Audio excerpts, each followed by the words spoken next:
au cœur de nos massifs avec Esprit Montagne et Poma. Le groupe Samsé et l'entrepôt du bricolage vous présentent Esprit Montagne. Mountain Planet donne rendez-vous à tous les acteurs de la montagne dans Esprit Montagne.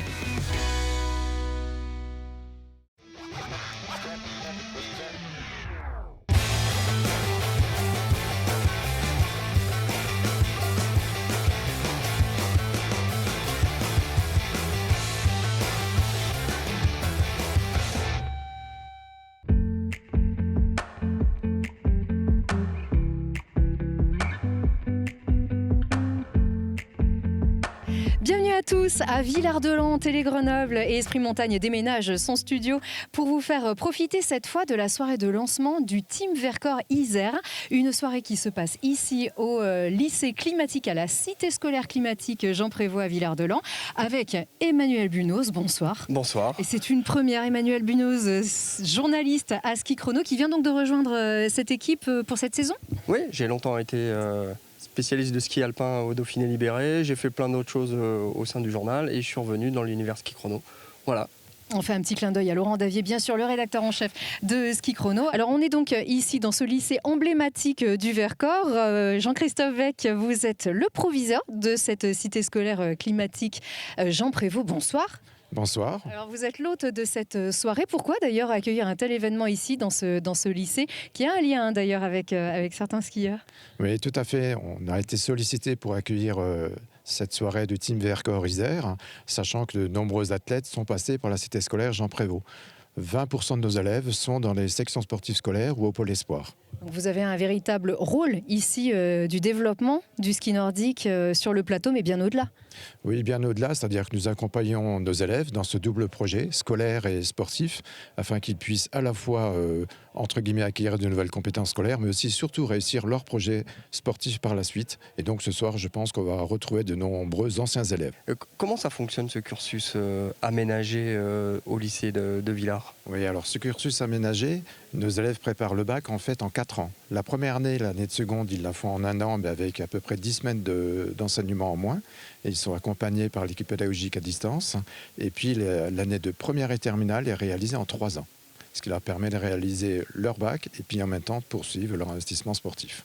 Ça veut dire qu'ils ont des cours toute l'année, y compris l'hiver, et un emploi du temps aménagé pour pouvoir s'entraîner et pour pouvoir partir en compétition? Tout à fait, vous avez raison. Il y a un planning qui est aménagé avec des cours, sachant qu'ils ont aussi des cours entre guillemets qui sont mis sur une plateforme qui permet aux enseignants de les accompagner quand ils ne sont pas chez nous, quand ils sont en compétition, et ils poursuivent les cours même quand ils sont en compétition. Donc vous parlez beaucoup de double projet. C'est aussi des bons élèves, les skieurs de fond et les biathlètes? Ces dernières années, nos élèves qui sont en pôle ont tous 100% de réussite au baccalauréat. Donc c'est des élèves effectivement investis dans ce projet et je pense qu'un athlète de haut niveau après réussit bien évidemment son insertion professionnelle. Vous avez encore des élèves qui sont spécialistes de saut à ski? Oui, il y en a encore quelques-uns qui sont moins nombreux. Mais on a aussi une section sportive scolaire au collège saut et qui effectivement s'entraîne essentiellement donc à Autran. Très bien, monsieur le proviseur Jean-Christophe Weck, on vous souhaite une belle soirée avec le Team Vercors Isère. En attendant, Emmanuel, il s'est passé pas mal de choses et sur les terrains, sur le cirque blanc qui a démarré ce week-end. On en reparle tout de suite, c'est notre rubrique Grand Angle. La saison est lancée et ça démarre très fort pour les skieurs alpins français, étincelants sous le plein soleil de Zolden. Chez les hommes, c'est un Alexis Pinturo impérial qui remporte le géant d'ouverture. Impeccable physiquement et techniquement, le slalomeur de Courchevel remporte une 24e couronne avec 54 centièmes d'avance sur Mathieu Fèvre, le niçois d'Isola 2000, qui revient fort après une blessure au dos pendant la préparation de l'été. L'équipe de France peut fêter le 9e doublé français de l'histoire de la Coupe du Monde et la bonne santé d'un groupe de garçons très sereins. Oui, très bon moyen de commencer l'hiver. C'est sûr que de pouvoir répondre présent et d'arriver à remporter cette victoire, c'est toujours quelque chose de beau, quelque chose de grand, surtout en début de saison. Ça permet de donner un peu de baume au cœur et de savoir si on a bien travaillé, quoi. C'est toujours un bon moment, surtout de le partager avec quelqu'un, un autre copain sur le podium. C'est bien pour l'équipe de France et c'est bien pour la France, tout simplement. Et un joli podium du côté des dames. Tessa Worley termine 3e. Accrocheuse, la Haut-Savoyarde s'est reconcentrée après sa 6e place sur la première manche. Avec l'expérience et la technique, elle a pu reprendre du terrain sans toutefois menacer la surprenante néo-zélandaise Alice Robinson, 17 ans, qui remporte sa première victoire. Tessa, elle, signe son 30e podium en Coupe du Monde. J'ai pas réussi à construire autant de confiance que d'habitude, donc c'est vrai que je suis arrivée ce matin sur la course avec quelques certitudes, mais pas toutes. Et j'avais simplement pour objectif de vraiment me faire plaisir et de n'avoir aucun regret sur cette course. Cette volonté de n'avoir aucun regret, elle a encore un petit peu plus grandi au départ de la deuxième manche. C'est souvent comme ça, les deuxièmes manches, c'est un vrai combat et il faut vraiment aller chercher devant. Et franchement, je ne m'attendais pas à une telle place, mais je suis tellement contente d'être sur le podium avec cet été, cette préparation un petit peu compliquée, c'est que du bonheur. On reviendra sur cette reprise la semaine prochaine en plateau avec Laurent Davier, car ici, priorité au team Vercors et à Isère, dont certains athlètes ont participé, Emmanuel, au championnat de France sur roue. C'était il y a une dizaine de jours, la deuxième étape du SAMC Biathlon Summer Tour. Oui, donc c'était la dernière fois où les athlètes français mettaient un dossard avant d'aller retrouver la neige. Donc voilà, c'est toujours un moment un petit peu particulier. On est entre l'entraînement grandeur nature et une vraie compétition. Parce qu'une fois qu'ils ont un dossard sur le dos, ces gens-là, ils ne font pas trop semblant. Et donc c'était Arson, Jura, aussi une autre patrie du Nordique, un peu comme ici. Hein, il y en a beaucoup aussi qui sont là-bas. Les biathlètes français étaient en stage depuis une dizaine de jours après Manon, et sur la lancée, ils ont fait cette deuxième étape jurassienne. C'est dans le Doubs, hein, exactement, et c'est sur le stade de biathlon Florence Bavrel. D'ailleurs, les tenants du titre qui s'en sont plutôt bien sortis. Alors d'abord, du côté des garçons, c'est Simon Détieux qui l'a emporté sur le sprint et sur la poursuite. Ouais, il a réussi le doublé. C'est plutôt un spécialiste finalement de ski roue. Il est plutôt à l'aise dans cet exercice-là et plutôt performant au tir. Il a fait un très très bon week-end. On attendait évidemment beaucoup de Martin Fourcade. Oui. Martin Fourcade qui a très bien tiré. Martin Fourcade qui a eu un peu plus de mal sur les skis, physiquement un petit peu plus dur pour lui. Un peu de réserve, peut-être ?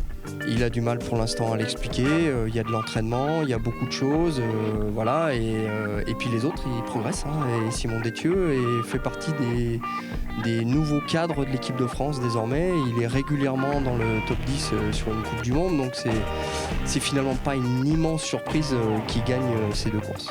Et du côté des filles, alors c'est Justine Breza qui est championne de France de sprint, et c'est Anaïs Bescon qui l'emporte sur la poursuite, comme l'an dernier. Ouais, alors Justine sur le sprint impeccable au tir et sur les skis. Et le lendemain, Anaïs Bescon qui a fait un été très compliqué en étant blessée, en aménageant toute sa préparation à cause d'une blessure au genou, finalement elle est bien revenue au bon moment, elle a bien tiré et elle s'impose devant Justine Breza. Les taulières, elles sont devant. Absolument, et c'est plutôt de bon augure. Oui, et maintenant un petit peu de repos, ils vont continuer à se préparer encore un petit peu là, et ça va arriver très vite puisque mi-novembre, ils sont déjà sur la neige en Norvège pour le premier stage, et après les premières compétitions juste avant la Coupe du Monde, tout début décembre en Suède. Emilia Jacquelin notamment qui participait à ces championnats de France et qui fait partie du team Vercors-Isère, on en parlera tout à l'heure. Et si on faisait du 100 km, carrément 100 km avec Martin Fourcade, je ne sais pas si toi qui es très sportif. Ouais, mais quand même. En voiture peut-être. À vélo et encore, parce qu'ils vont vraiment très vite. Hein. C'est en ski roue, alors c'est un pari entre copains et ils se lancent, ils se sont dit pourquoi pas... faire le tour du Vercors à ski roue. Alors ils l'ont déjà fait parce qu'effectivement un biathlète ou un fondeur, quand il n'a pas grand chose à faire, il prend ses skis roues et puis il fait des grandes aventures comme ça. Et ils l'ont refait. Et donc c'est avec la caméra embarquée de Martin Fourcade. Les images c'est vraiment sympa. C'est une web série, hein, il faut le dire, qui s'appelle Another Best Day with Martin Fourcade. Ah, il nous emmène partout, hein. Mais là il nous emmène Alors dans les montées, sur du plat et dans les descentes, il faut vraiment s'accrocher parce qu'un ski roue à 80 à l'heure, c'est eux qui font la carrosserie, c'est pas facile quand même. C'est bien de s'amuser. Il y a Robin Duvillard qui y a participé, Clément Arnaud aussi. Voilà, et à vous peut-être, pourquoi pas. Et à nous, on va faire J'ai testé pour vous 100 km avec Martin Fourcade et Emmanuel Bunos. Donc c'est parti. Alors il faut faire le plein aussi sur l'anneau de vitesse au Parc Mistral de Grenoble dimanche 10 novembre à partir de 8h30 du matin. Le biathlon d'automne va accueillir les licenciés auprès de la FFS et puis aussi des écoliers, des élèves de CE1 à CM2 à partir de 13h15 qui vont tirer avec du tir à plomb et faire de la course à pied aussi. Je ne sais pas si on pourra faire son jogging tranquillement au parc. Ça va, ça risque rien? Non, ça risque rien. C'est des tirs à air comprimé.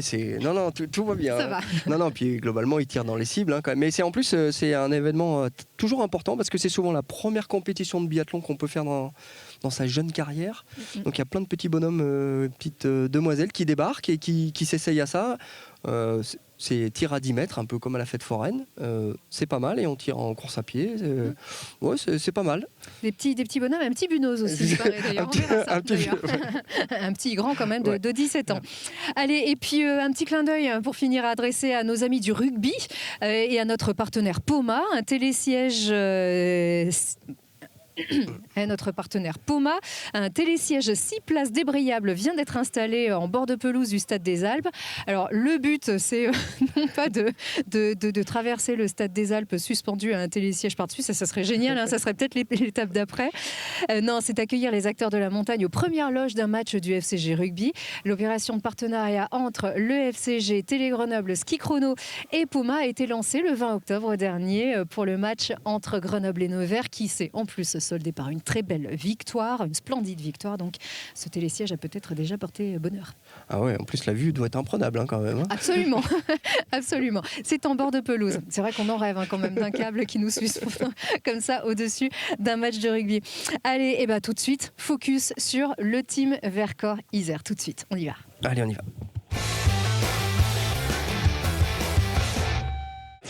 Et c'est son nouveau nom, le Team Vercors Isère. Et son président est avec nous, Yves Fournier. Bonsoir.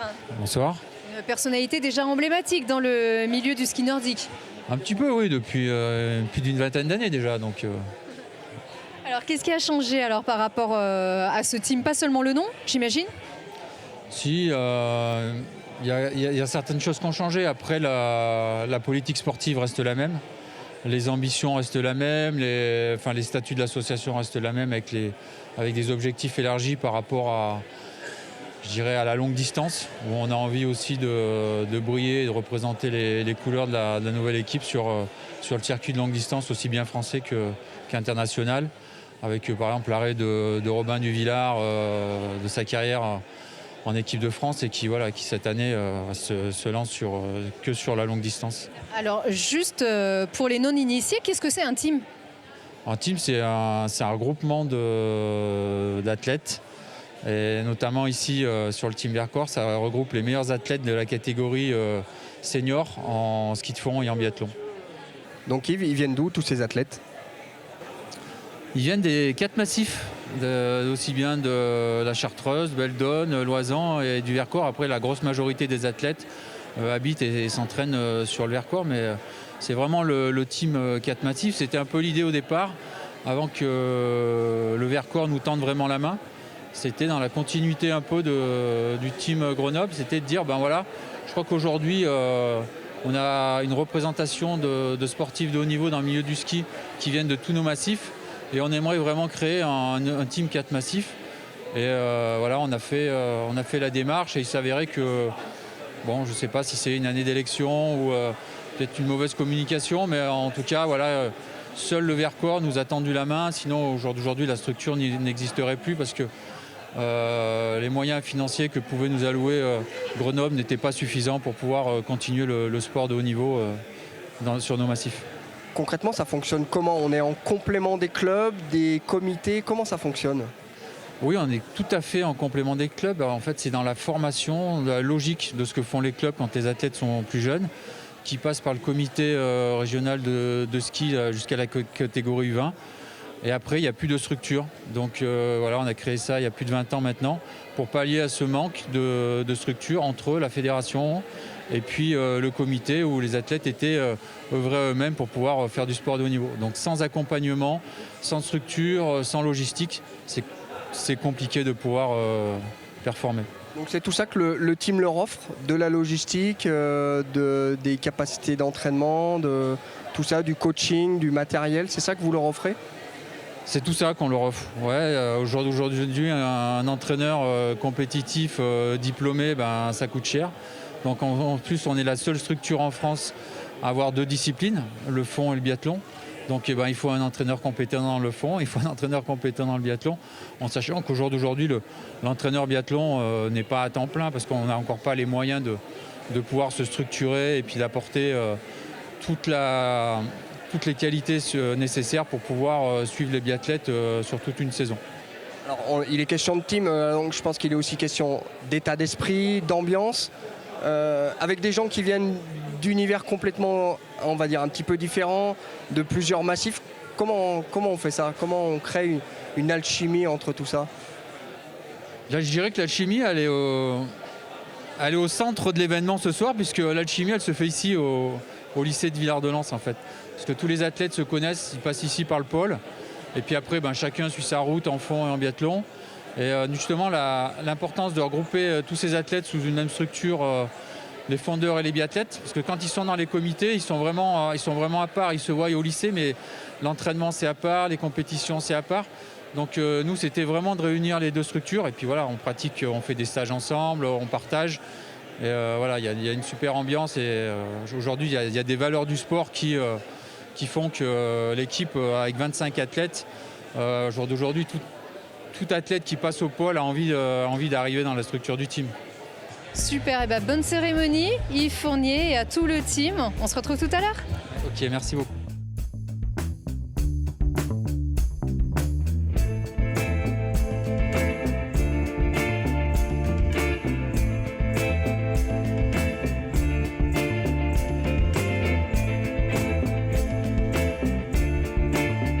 Et avec la maîtresse de cérémonie, Laurine Closier, mais pas seulement d'ailleurs, responsable événementielle à la communauté de communes du Massif du Vercors. Bonsoir Laurine. Bonsoir. Bon, c'est une belle soirée qui est en train de se préparer ici et des beaux enjeux aussi pour la communauté de communes du Vercors que ce team Vercors-Isère.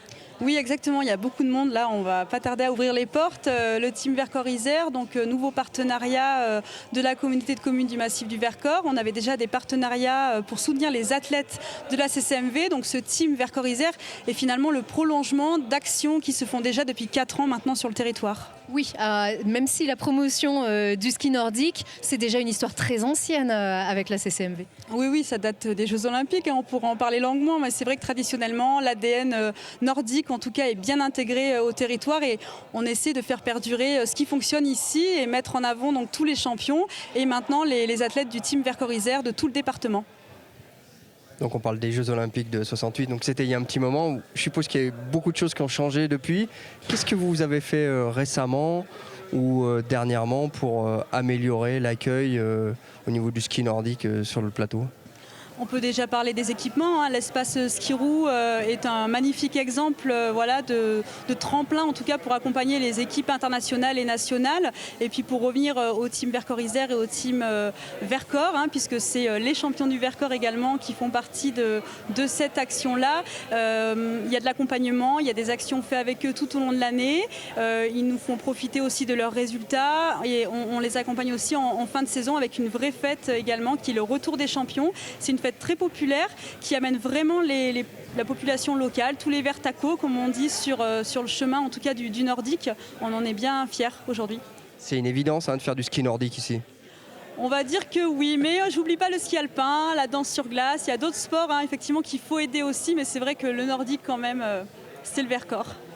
Alors, on se demandait aussi, il y a quelques mois déjà, une grande nouvelle a été annoncée, donc le rachat de la station de Villard-de-Lans par Tony Parker. Est-ce que ça s'est senti vraiment ici, au niveau du massif, au niveau de la communauté de communes ? Est-ce qu'il s'est passé quelque chose ? Alors c'est vrai qu'on en parle beaucoup et je pense que c'est plutôt une bonne nouvelle. Tout le monde la reçoit très bien et voilà, on a hâte en tout cas de voir ce que cela va donner, mais on est très confiants. Ça a bougé déjà un petit peu ? Je crois pas, non, en tout cas on en entend parler, mais on attend cet hiver pour que Villard-de-Lans-Corançon soit au top pour recevoir tous les clients. Pour recevoir Tony Parker, on a entendu qu'il venait ici à Noël passer ses vacances. Ça y est, on espère que c'était pas secret, mais en attendant, on s'attend peut-être à le voir ici désormais quelques fois. Oui. Bon, on va ouvrir les portes. On vous souhaite une très bonne cérémonie. Merci beaucoup. Merci beaucoup et à tout de suite. Oui, à tout de suite. Et puis nous, dans un court instant avec les athlètes.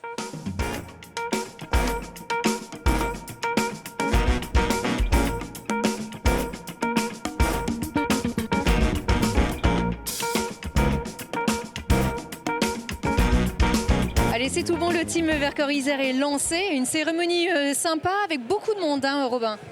Et ouais, on a rempli la salle, donc c'est toujours un temps fort du début de saison, de lancer un peu la saison qui arrive. Et voilà, donc c'est l'occasion de retrouver un peu tout le monde et de poser les bases d'un hiver qui s'annonce, j'espère, riche. Et d'une saison inédite pour toi. Alors désormais, tu es athlète et coach également, donc tu as mis un terme à ta carrière internationale l'an dernier, mais tu restes quand même sur le circuit. Voilà, exactement. J'ai tourné la page de l'équipe de France après 18 années et je pense que c'est compliqué de tout arrêter d'un coup. J'avais envie de continuer à faire des courses qui me sont chères, comme les longues distances.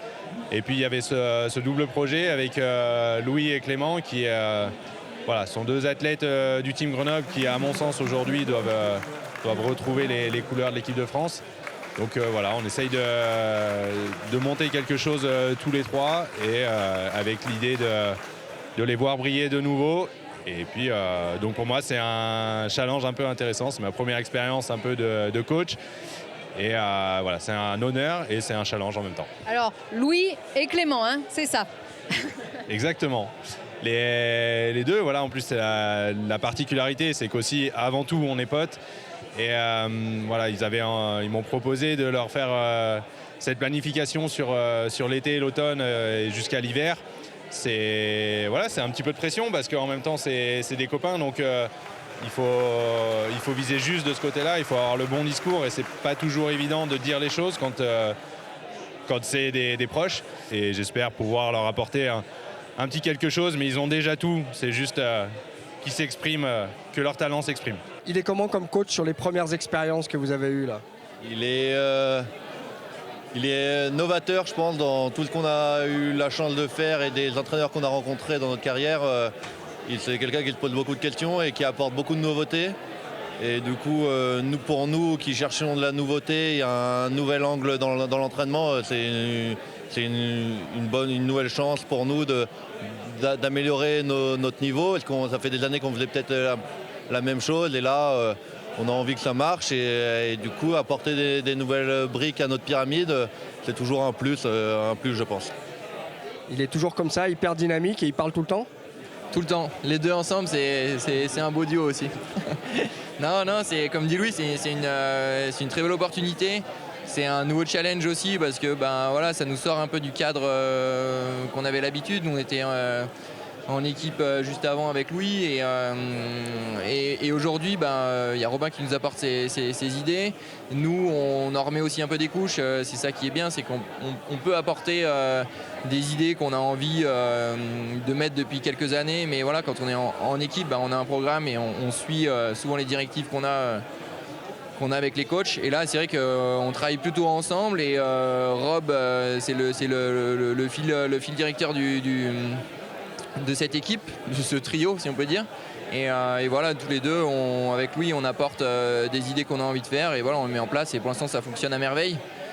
C'est que la préparation, mais on a déjà hâte d'être cet hiver pour pouvoir se confronter aux autres et c'est un très beau défi à relever. Ouais. Quand ils disent novateur, c'est quel genre d'innovation que tu peux apporter dans l'entraînement ? Qu'est-ce qu'on peut apporter de nouveau à l'entraînement de ski de fond à part faire des heures ? Alors, déjà, à part faire des heures, on peut faire beaucoup de choses. Justement, il y a des heures, il y a des centaines de manières de les faire. Et c'est ça que moi qui m'intéresse, c'est qu'aujourd'hui, si on fait les mêmes choses à l'entraînement, on a les mêmes résultats. Sauf qu'à force, on vieillit, le niveau général, il augmente. on se lasse, notre corps il est plus assez perturbé pour progresser, donc au final les résultats deviennent moins bons. Donc le but c'est de faire évoluer constamment ce qu'on fait à l'entraînement, d'apporter de la nouveauté, Louis l'a bien dit, mais au final on n'invente rien, on n'invente pas un type de séance, on n'invente pas quelque chose qui a jamais existé. On fait du ski roue, on fait de la course à pied, on fait de la muscu, on fait du ski et on se prépare pour les mêmes courses de ski. Il n'y a pas de révolution là-dedans, simplement aujourd'hui on amène un petit peu de nouveauté, un peu de côté ludique, un peu de côté aussi, juste de perturber l'organisme d'une autre manière pour le rendre meilleur. Et c'est juste ça dont ils avaient besoin. C'est un autre discours peut-être qui est le côté athlète-coach a peut-être une particularité, une qualité d'être encore très très près de ce qu'eux vivent. Moi je l'ai vécu et je le vis encore là-dedans. Donc quand on parle de quelque chose, on est forcément juste parce que c'est beaucoup plus simple que peut-être dans 10 ans, moi quand je serai détaché de tout ça, j'aurais peut-être perdu cette empathie et le côté de me rendre compte de ce qu'eux vivent au quotidien. Il est toujours aussi compétiteur, même à l'entraînement? Ouais, mais même pas qu'à l'entraînement. On peut faire une partie de fléchette, il va être compétiteur, il va compter les points. Donc même sur le début, là maintenant on arrive un peu à le tanner, et on l'entend un peu moins à la fin des séances. Mais sur mai, juin, quand il avait encore bien la forme et qu'il n'avait pas son petit problème de pied qu'il a en ce moment, on en bavait encore et il voulait être devant, il voulait montrer il pouvait encore nous faire mal aux jambes. Mais du coup c'est ça qui est cool, c'est parce qu'on a un trio, on s'entend bien, on se marre bien, on travaille sérieusement. Et puis moi cette année j'ai l'impression de ne pas m'entraîner que pour moi. J'ai aussi l'impression de m'entraîner pour Robin et Clément où je me dis on ne peut pas se décevoir, on est en train de créer un truc, monter un truc. Et du coup c'est une énorme force d'avoir deux mecs à côté de moi avec qui on va se tirer vers le haut. Et j'espère vraiment qu'on va montrer des belles choses cet hiver. On sait que quand on est en équipe de France, il faut montrer peut-être un peu plus que les gens qui ont déjà leur place et tout. Et il faut arriver et mettre un bon coup de pied dans la fourmilière pour dire moi aussi je peux aller vite et moi aussi j'ai le droit d'être là et de participer à les courses. Et donc voilà, on est tous les trois et ça va être l'objectif de montrer qu'on va être là et qu'on a notre place dans ce milieu. Eh ben merci beaucoup et passez une super saison. Vous êtes tout petit en tout cas, mais vous êtes des grands athlètes. Hein. Ça c'est sûr. Voilà. Avec moi c'est pas difficile. Allez, merci beaucoup et super saison à vous. Merci les gars. Merci.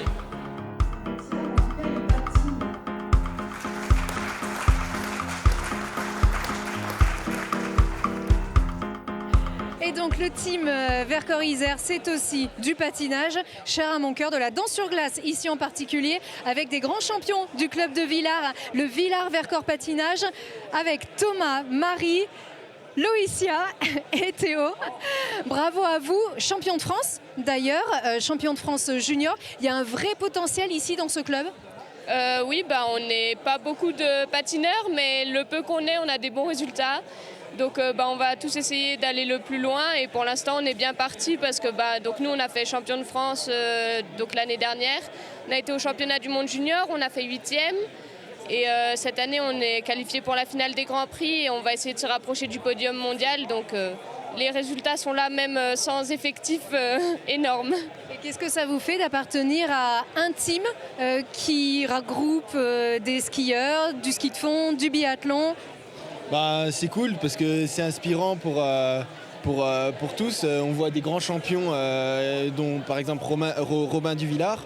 Et puis même c'est intéressant de voir qu'il y a d'autres sports que le nôtre. C'est bien de se sortir un peu aussi.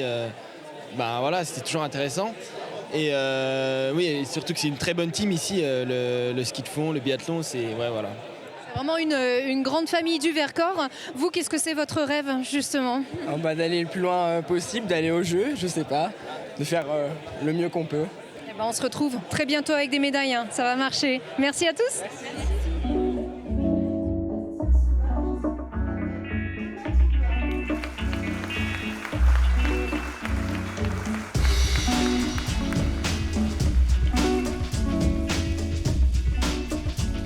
Team Vercors-Isère dans toute sa diversité avec le handisport et avec Thomas Dubois qui est athlète non-voyant. Est-ce que tout va bien, Thomas? Oui, super bien, tout va bien. aussi dans cette grande famille avec ton guide, donc Bastien Sauvage. Et c'est important d'appartenir dans à cette grande famille en fait quand on pratique le sport assez complexe que vous faites tous les deux. Oui, surtout qu'on vient d'un sport individuel. Voilà, quand on est sur esquille, dossard sur le dos, c'est un monde où on travaille que pour soi. Mais c'est important aussi de pouvoir le reste du temps s'appuyer sur des amitiés qui se créent à travers ce sport et sur la famille qu'on a dans le Vercors. Voilà, pour partager des émotions, partager des choses et partager notre savoir aussi. Et trouver de la motivation. Alors, j'ai pas présenté toute la famille. On a Jarod qui est là. Coucou, ça va toi? Voilà. Donc quand même, il a un rôle prépondérant, capital celui-ci. Ouais, il me suit un peu partout, ouais. Emmanuel. Est-ce qu'il vous suit aussi à l'entraînement? Ah non, c'est le seul endroit, le seul moment où il me suit pas. Sinon, il me suit pendant les cours, mais pas sur le ski. Ouais. Voilà. Comment ça se passe à l'entraînement? Vous entraînez finalement tout le temps tous les deux? Vous êtes inséparables ou de temps en temps vous faites des entraînements chacun de votre côté? Non, il faut qu'il y ait des moments où moi je puisse m'entraîner de mon côté et Thomas aussi. D'une part pour pouvoir fournir un travail qui va être bien fait et spécifiquement pour nous, puis aussi pour la tête aussi, parce que c'est vrai qu'on est vraiment toute l'année ensemble, tout le temps. En plus on a un engagement l'un vers l'autre qui est assez important, donc c'est bien aussi des fois de pouvoir continuer à pratiquer notre sport de manière individuelle pour prendre du recul et être toujours présent quand il faut au moment où on est tous les deux. Vous entraînez finalement comme les fondeurs valides, comme les biathlètes valides, avec du ski roue, avec de la course à pied. Comment ça fonctionne? Ouais, voilà, du coup on fait toute la préparation au printemps en tandem du coup pour le vélo, en course à pied, et après on ski à roulette comme les valides, voilà. Les objectifs cette saison, c'est quoi?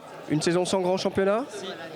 Si, voilà, cette année on aura, donc c'est la particularité de cette année, d'habitude on avait des championnats du monde qui se passaient tous les 2 ans et par souci de copier le circuit valide, on aura cette année les championnats du monde que de biathlon, donc qui se dérouleront maintenant tous les ans. Donc voilà, ça sera ça à partir de la mi-mars et d'ici là on évoluera sur le circuit Coupe du Monde.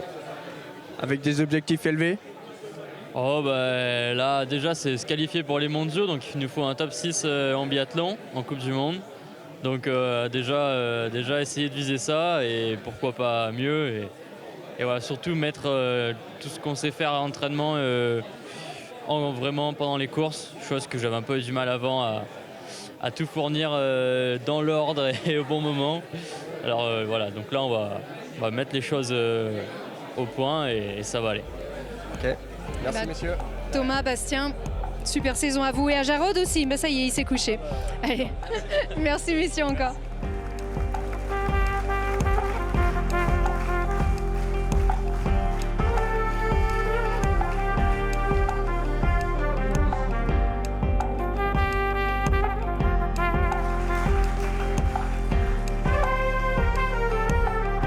Jules Lapierre, il est où le bobo?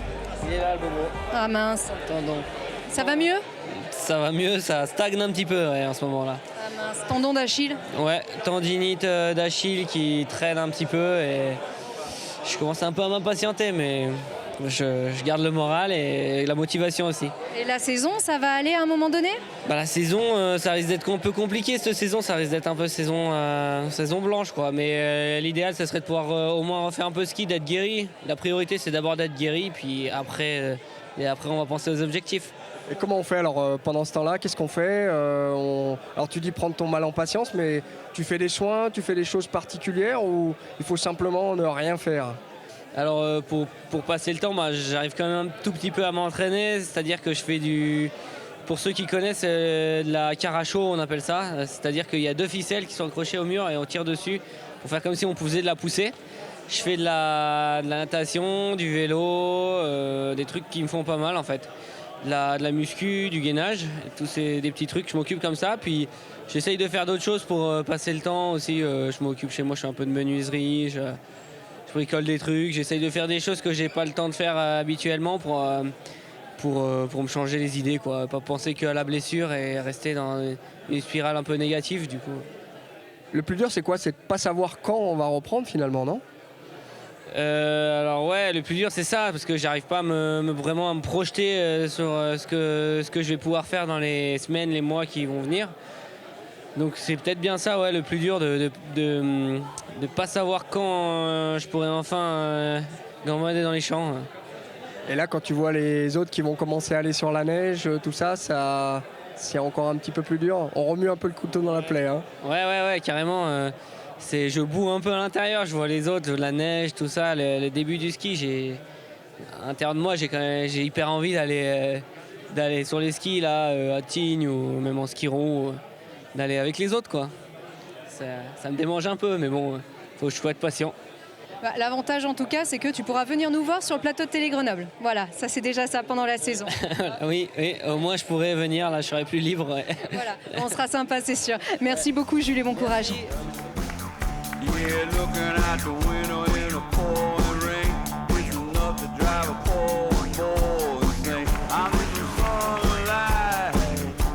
Bon, on enchaîne avec des fous.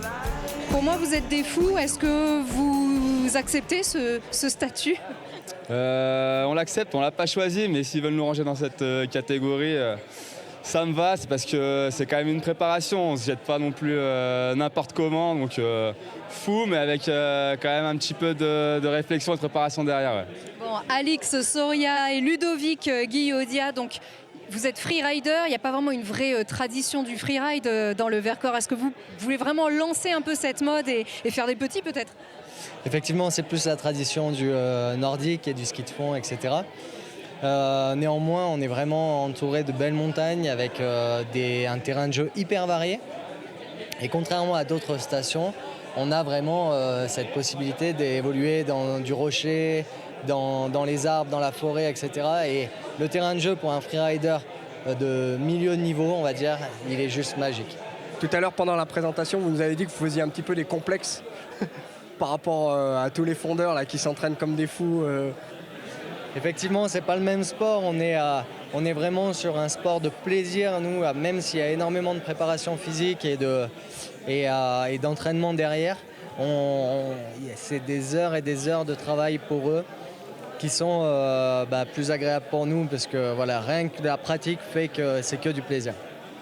Ce contact avec la neige, eux, ils l'ont en permanence. Vous le recherchez aussi à d'autres vitesses, tout ça.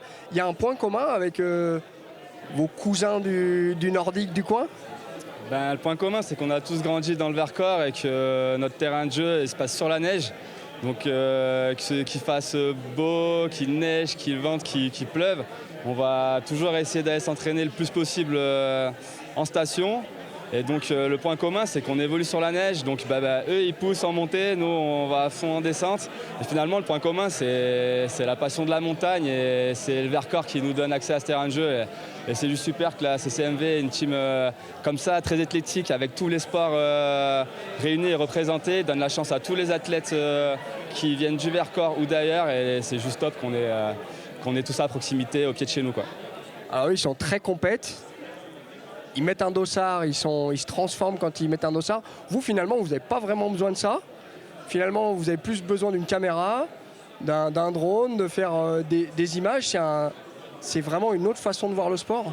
Oui, effectivement, c'est une autre sorte de performance. Maintenant, c'est vrai qu'on a chacun notre relation avec la compétition, plus ou moins compétiteur. Et la relation est aussi à l'image. Il y en a qui vont vraiment arriver à sortir des choses hyper graphiques même. On peut aller vraiment sur... c'est vraiment très créatif.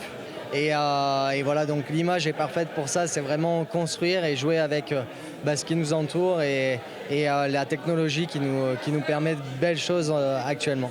Alors finalement, vous avez fait le tour du monde, vous avez été dans les plus grandes montagnes. Et là, tu fais une web-série pour expliquer que finalement, au bout de la rue... il y a ce qu'il faut et que finalement on n'a pas besoin d'aller à l'autre bout du monde pour prendre du plaisir, non? C'est exactement ça, c'est vraiment, j'ai eu la chance depuis l'âge de 15 ans de voyager aux quatre coins du monde et maintenant sur ma fin de carrière, parce que c'est pas un secret, j'ai 33 ans, je peux aller jusqu'à une quarantaine d'années, mais c'est vraiment de revenir à la source et de créer cette web série Welcome to My Garden pour vraiment montrer que le terrain du Vercors est juste exceptionnel et que même en freeride on peut faire des choses vraiment très belles et j'espère en surprendre plus d'un. Il y a une pente que vous ne connaissez pas encore ici ? Ouais, carrément. Il y a pas mal de pentes que je ne connais pas ici. La montagne, c'est quand même un terrain assez dangereux. D'année en année, il y a des enneigements qui vont être propices à tel ou tel versant, à telle ou telle montagne. Le Vercors, c'est assez grand, il y a plusieurs communes. Du coup, moi, je n'ai pas du tout exploré tout le Vercors, contrairement à beaucoup de locaux ici. Et j'espère en découvrir de plus en plus. Et j'ai l'avenir devant moi, donc je n'ai pas attendu les compétitions pour explorer mon massif. Et j'espère bien en découvrir encore pas mal de descentes. Ouais.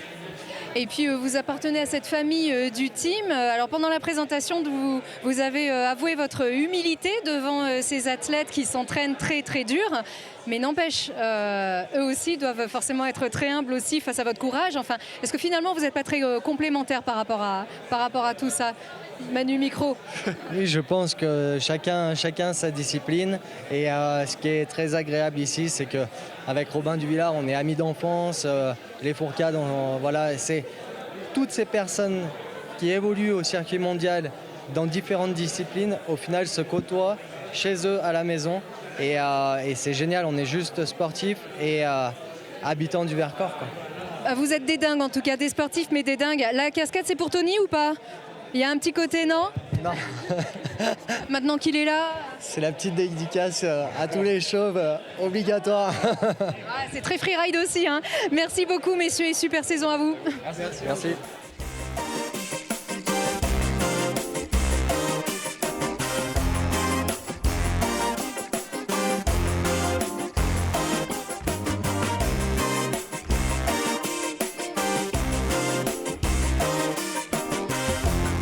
Emmanuel, ton feeling ? C'était une soirée super sympa hein, avec des gens d'univers différents. On a vu là des snowboarders, on a vu des fondeurs, on a vu des gens, des jeunes, des moins jeunes, des anciens internationaux qui sont tous finalement poussés par la même passion, celle du nordique. Et ici vraiment ça respire vraiment le nordique. Hein. Et ça respire aussi peut-être des performances à venir, on les sent plutôt bien et bien motivés, en pleine construction. Ouais, c'est clairement... ces teams sont un tremplin pour le très très haut niveau. Pour certains, c'est la façon d'y retourner. Pour d'autres, c'est la façon d'y accéder. Mais clairement, ça semble être un outil indispensable pour la haute performance. Un complément avec les clubs, un complément avec le travail de la fédération. Et apparemment, ici, c'est un truc qui fonctionne. Hein. On espère retrouver ces athlètes une prochaine fois sur les podiums, bien sûr. Et pourquoi pas sur le plateau de Télé Grenoble. Merci, Emmanuel, d'avoir été avec nous. À très vite. Merci, Lucille. Et merci à vous. À très vite. Merci, au revoir.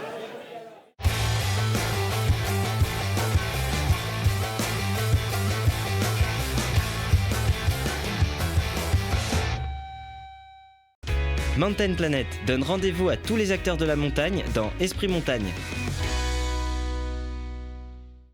Au cœur de nos massifs avec Esprit Montagne et Poma. Le groupe Samsé et l'entrepôt du bricolage vous a présenté Esprit Montagne.